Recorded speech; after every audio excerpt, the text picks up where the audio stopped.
এদিকে ফের মমতা বন্দ্যোপাধ্যায়কে নন্দীগ্রাম নিয়ে চ্যালেঞ্জ শুভেন্দুর। আশা করেছিলাম মমতা বন্দ্যোপাধ্যায় আবার নন্দীগ্রামে লড়বেন, কিন্তু মমতা বন্দ্যোপাধ্যায় সেই চ্যালেঞ্জ নেননি। আমি ভবানীপুরে মমতা বন্দ্যোপাধ্যায়কে হারানোর চ্যালেঞ্জ নিয়েছি। নন্দীগ্রামে সভা থেকে হুঙ্কার শুভেন্দু অধিকারী।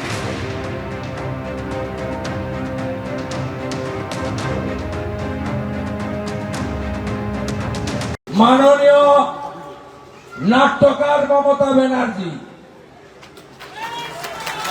আমি চেয়েছিলাম আমার বিরুদ্ধে আবার লড়ুক, কিন্তু তিনি সে ঝুঁকি নেননি। নেড়া একবারের বেশি বেলতলায় যায় না। গতবারে মনে আছে, এইরকম এক গধূলি লগ্নে সন্ধ্যাবেলা এই রাস্তা দিয়ে উনি যাচ্ছিলেন মহারানী। লোহার একটা বিম পোতা ছিল, এখনো আছে। বড় বড় বালাই, ঠেলায় না পড়লে বিড়াল গাছে ওঠে না। দরজাটা খুলে ফেলেছেন, লোহার বিমে লেগে আবার ফিরে এসে পায়ে লেগে থাকতে পারে। কি নাটক, বাপরে বাপ! ভালো পায়ে ব্যান্ডেজ জড়িয়ে হুইল চিহ্নে ভোট দিন, হুইল চেয়ার চিহ্নে। গোটা রাজ্যের মানুষকে টুপি পরালেন, বিরুলিয়ার মানুষ টুপি পরেনি। কারণ তারা চোখের সামনে দেখেছে এই মিথ্যাশ্রী তিনি আর এখানে দাঁড়ানোর ঝুঁকি নেননি। আমি তো চেয়েছিলাম লড়ুক।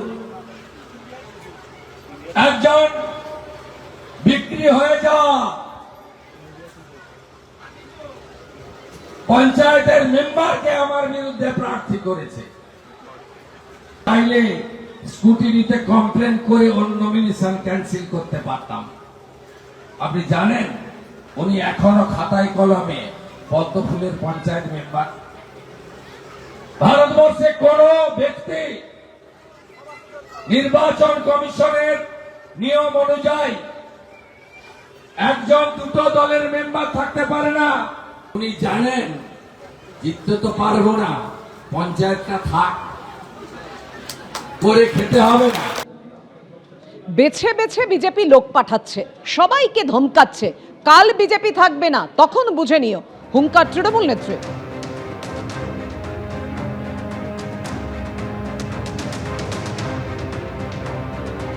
এখনো প্রার্থীদের উপর ইনকাম ট্যাক্স রেড হচ্ছে, পার্টি অফিসে ঢুকে রেড হচ্ছে। আরে হিম্মত থাকলে আয় না, আমার সাথে সরাসরি লড়াই কর। প্রথমে নাম কাটলো, মানুষকে অনুপ্রবেশকারী বলল, আর প্রধানমন্ত্রী এসে যত মিথ্যের ফুলঝুরি ওড়াচ্ছেন। আর স্বরাষ্ট্রমন্ত্রী বাপরে বাপ, চোখ দুটো দেখলেই মনে হয় খেয়ে নেবে, এক্ষুনি গিলে নেবে। দিল্লি থেকে এলো ভাই, সাথে এলো মোটা ভাই, সঙ্গে আছে সিবিসিবিআই, ইনকাম ট্যাক্স সিআইএ ভাই। তৃণমূলের সব দখল করো তাই, তৃণমূল মাটির লোক, দখল করা যাবে না। এজেন্সি বাইরে থেকে এসছে, এরা এলাকার লোক নয়, বহিরাগতদের কোনো রকম সমর্থন দেবেন না। বিজেপি রাজ্য থেকে বিজেপির পরিবারের নামে অনেককে এখানে পাঠিয়েছে, যারা বলছে তৃণমূল থেকে থেকে অ্যারেস্ট করো, এজেন্টদের অ্যারেস্ট করো, রেড করো। আমি তাদের বলি, তোমাদের সব ইতিহাস আমরা জানি, তোমাদের প্রত্যেকটা নাম, তোমাদের প্রত্যেকটা ঠিকানা, তোমরা কোথায় চাকরি করো আমরা সব জানি। বিজেপি কাল থাকবে না, তখন বুঝে নিও। এবিপি আনন্দ, এগিয়ে থাকে, এগিয়ে রাখে।